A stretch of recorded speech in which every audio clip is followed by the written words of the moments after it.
হায়াতের খুব অল্প সময় আমার জন্য অপেক্ষমান। এই অল্প সময় ফুরিয়ে গেলে আমিও ফুরিয়ে যাব, হারিয়ে যাব অজানা এক রহস্যময় জগতে। দিন ফুরিয়ে যাচ্ছে, ওপারে ফেরার সময়টাও ঘনিয়ে আসছে। এই যে আনন্দ, এত কোলাহল, সুখের বাড়ি, সব কিছু লিখে দিতে হবে শুধুমাত্র একটি মৃত্যুর দলিলে। মৃত্যু যে চিরন্তন, মৃত্যু থেকে তো আমরা কেউই পালাতে পারবো না। হে আমার নফস, আর কত রবের সামনে অপমানিত করবে আমায়, আর কত রবের থেকে আমায় দূরে সরাবে। হে নফস, তোমার যে এত এত গুনাহ, আর আমলের ঝুলিটা যে শূন্যতায় পরিপূর্ণ। কিভাবে তুমি তোমার রবের সামনে উপস্থিত হবে?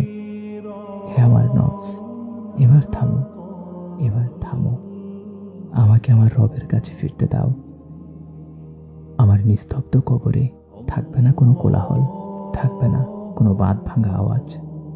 যুগ যুগ ধরে এভাবেই একাকী পড়ে থাকবো নির্জনে ঘেরায় সেই কবরে।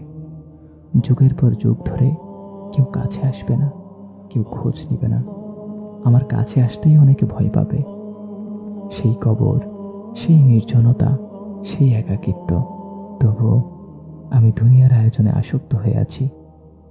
জীবনের এই অন্তিম সময়ে এসে এমন কিছু করে যেতে চাই যা আমার অতীতকে ধৌত করে শুদ্ধতা দান করবে, ভবিষ্যৎটিকে সহজ করতে সাহায্য করবে।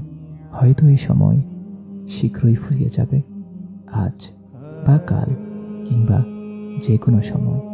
সাথে ফুরিয়ে যাব আমিও।